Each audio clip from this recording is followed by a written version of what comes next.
Bienvenue donc sur GFM TV. Merci encore de nous renouveler votre confiance. N'oubliez pas de partager, de liker et de vous abonner massivement sur nos différentes plateformes YouTube, Instagram et Facebook. Nous sommes donc encore là pour un nouveau rendez-vous concerné à la revue des informations sportives de la semaine en Afrique. Et nous allons parler notamment d'un club, le club djiboutien de Astra Solar 7 qui est au Cameroun pour préparer sa saison sportive. On va également aborder le sujet du Cameroun avec les représentants du pays des Lions indomptables aux différentes compétitions de la CAF, Ligue des Champions et Coupe de la CAF. Et on parlera de la visite du président de la CAF du côté de la Tanzanie. Et bien sûr, on va meubler avec l'Omekato et pas mal d'informations que vous allez découvrir dans le déroulement de ces différents sujets. Restez scotchés, ne quittez pas, juste un temps d'arrêt et je reviens derrière. Nous sommes heureux de vous savoir encore nombreux pour l'écoute de ces nouvelles sportives. Alors nous allons commencer ce matin par l'Omekato et c'est désormais officiel. Walid Regragui sera donc désormais à la tête de l'encadrement technique du Wydad Athletic Club de Casablanca, le club champion du Maroc. C'est donc après le départ du Tunisien Fawzi Benzarti qui a gagné le championnat marocain avec le club du Wydad. L'ancien international marocain et défenseur de Toulouse, Ajaccio, Dijon ou encore Grenoble a été sélectionneur adjoint des Lions de l'Atlas du Maroc et coach du FUS de Rabat avec lequel il a gagné le championnat du Maroc. Et puis il est allé du côté du Qatar où il a entraîné Al Douail, club avec lequel il a également gagné le championnat du Qatar. Un autre sujet concernant l'Omekato, c'est Rachid Ghezal, l'Algérien, qui reste donc définitivement au Beşiktaş d'Istanbul après une saison en prêt convaincante, clôturée par un titre de champion de Turquie. L'international algérien de 29 ans était encore lié à Leicester et s'engage donc pour 3 ans avec Beşiktaş pour une somme de 3 millions d'euros. Ajoutez à cela 1 million d'euros de bonus. En Ligue des champions de l'Europe, quelques joueurs africains se sont donc illustrés dans les préliminaires de cette prestigieuse compétition, cette Ligue des champions de l'UEFA, qui s'est donc jouée au courant de cette semaine. Il faut noter que Galatasaray s'est imposé 4-2 face à Saint Johnston avec les buts du Sénégalais Mbaye Diagne et de l'Algérien Sofiane Fegouli. Le Shakhtar Donetsk, lui, a éliminé Genk avec 2-1 avec une réalisation du Burkinabé Lassina Traoré. Il faut également vous dire que le Nigérian Cyriel Dessert a marqué pour Genk malgré l'élimination de ce club belge. Youssef El Arabi du Maroc, lui, a marqué l'un des 2 buts de l'Olympiakos Piraeus. C'était lors de la défaite de l'équipe grecque au tir au but face à Ludogorets. 3 tirs au but contre 2 au cours de la rencontre. Le score était de 2 buts partout. Et puis du côté de Young Boys de Berne qui se qualifie donc 3-1 face au Cluj, le club roumain qui est donc tombé 1 but contre 3 face à Young Boys Berne avec un but du Camerounais Moumi Ngamale. On aura donc l'occasion de les revoir et voir encore d'autres certainement qui vont s'illustrer lors du dernier tour qualificatif de cette Ligue des champions de l'UEFA. Restons en Europe pour parler de cette information qui fait chougra donc depuis quelques semaines du côté du monde, dans tout le monde entier bien sûr. Il s'agit donc de la signature de Lionel Messi au Paris Saint-Germain. Le septuple Ballon d'Or a déposé définitivement ses valises au Paris Saint-Germain et a assisté à sa première séance d'entraînement ce jeudi avec le groupe. Lionel Messi va percevoir 41 millions d'euros net par an et est arrivé libre en provenance du FC Barcelone avec une prime à la signature bien sûr. Âgé donc de 34 ans, Léo Messi l'Argentin s'est engagé pour 2 ans avec le Paris Saint-Germain avec une année en option et pourra percevoir au total plus de 120 millions d'euros. On a donc hâte de le voir débuter cette saison avec le club vice-champion de France et certainement avec ses coéquipiers Neymar, Di Maria ou encore Idrissa Gana Gueye. On va partir du côté du Cameroun. Le sélectionneur des Lions indomptables du Cameroun, Antonio Conceição, a rendu public une liste de 32 joueurs qui prendront donc part au stage de préparation des matchs de qualification de la Coupe du Monde de football. Il faut noter que le Cameroun doit rencontrer le Malawi et la Côte d'Ivoire dans cette phase éliminatoire de la Coupe du Monde. Et on retrouve d'ailleurs dans cette liste le meilleur buteur de la Coupe d'Afrique, de la Coupe de la CAF, Lambert Guémé Araïna, joueur de Coton, ex-joueur de Coton Sport de Garoua, qui vient d'ailleurs de s'engager avec le club marocain phare de Rabat, troisième dans le championnat de la Botola cette saison et qui va d'ailleurs jouer la Coupe de la CAF cette saison. Restons au Cameroun, on va parler du championnat, le championnat qui est d'ailleurs en cours, mais dont on connaît déjà les différents représentants pour la Ligue des champions de la CAF et la Coupe de la CAF. C'est d'ailleurs une décision de la Fédération camerounaise de football qui a donc désigné Coton Sport de Garoua en Coupe de la CAF et Fovou Club de Bam en Ligue des champions. Il faut noter que la CAF avait fixé la date limite de communication des noms de représentants des pays membres pour prendre part à ces compétitions. C'était le 10 de ce mois d'août et le comité d'urgence mis en place par la Fédération camerounaise de football s'est basé sur le règlement du championnat Elite One, sur le classement non officiel des poules A et B actuelles et de la résolution 7 du comité exécutif de la FECAFOOT du 18 mai 2021 pour désigner ses représentants. Notons que le championnat est en cours, la Coupe du Cameroun est également en cours parce que la finale est attendue entre Astre et PWD de Bamenda. Donc celui qui va donc gagner cette finale jouera certainement les compétitions africaines pour la saison prochaine. C'est d'ailleurs ce qui a été mentionné dans le communiqué de la FECAFOOT.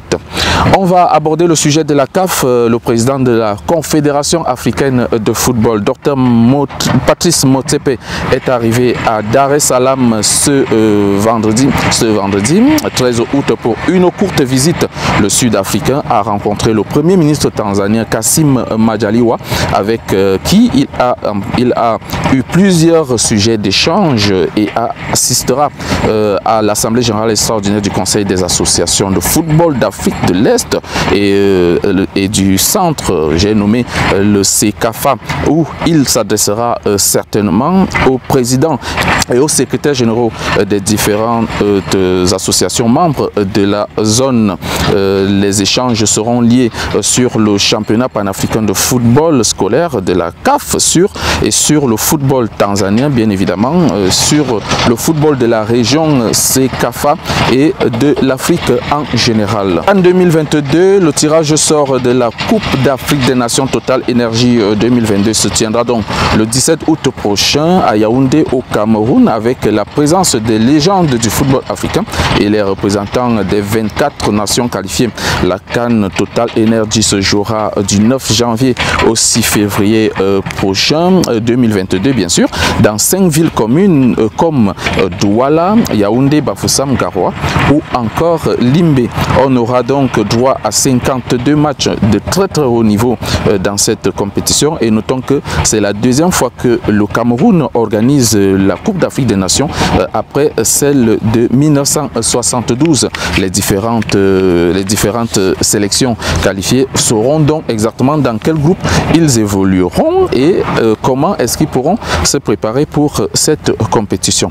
On va descendre du côté du Djibouti pour parler de AS Arta Solar 7, le club champion de Djibouti qui est vainqueur de la Coupe de Djibouti, qui est donc au Cameroun depuis quelques jours pour un stage de pré-saison avec l'arrivée du coach camerounais Thomas Libi, vainqueur de la CAN des U17 en 2017 avec la sélection des U17 du Cameroun. AS Arta Solar 7 ambitionne représenter valablement le Djibouti en Ligue des champions de la CAF. Nous avons quand même pu tirer quelques mots de Thomas Libi, entraîneur de cette équipe de Arta Solar 7. Non, mais je pense qu'il n'y a pas de problème. C'est vrai qu'on a un gros retard, mais bon, nous allons faire ce que nous pouvons. Mais ça fait toujours plaisir d'être chez soi. Je pense que de ce côté, il n'y a pas de souci. Je pense que pour le moment, tout le monde est concentré à l'échéance qui nous attend. Donc je pense que le reste va se faire au fur et à mesure. Le club a renforcé son effectif valablement. Il y a de très grands noms qui sont arrivés de ce côté-là. Des joueurs expérimentés à l'instar du capitaine Alessandro Son, ex-joueur du FC Barcelone ou d'Arsenal, que nous écoutons également à la suite de cette interview. Je pense que ça se passe super bien. Ils ont eu l'accueil, elle était formidable. Comme je leur ai dit hier soir, de dire qu'ils sont chez eux aujourd'hui. Quand je suis à Djibouti, je suis à la maison. Ici, ils sont aussi à la maison. On a commencé à travailler aujourd'hui. Le coach, il a pris l'équipe aujourd'hui à main. On a travaillé pour une première séance aujourd'hui. C'était très bien. Malgré que c'était difficile, mais bon, après, c'est le début. Le gardien de but international camerounais Idriss Carlos Kameni a aussi rejoint l'effectif, tout comme l'international sénégalais Diafra Sakho ou encore l'international camerounais ex-joueur de Galatasaray Dani Nouk, qui nous parle ici du bienfait de cette préparation au Cameroun. C'est une équipe très jeune, c'est bénéfique pour eux aussi parce que je pense que les matchs à venir vont être déterminants pour préparer la nouvelle saison. Quand il était chaleureux comme à son habitude, c'est quelqu'un de très simple et ouvert. Il a été très clair hier dans son discours et il est là pour travailler. Et puis le reste, comme il a dit, ça ne nous regarde pas, nous on fait ce qu'on a fait et puis les à côté, ça ne nous regarde pas.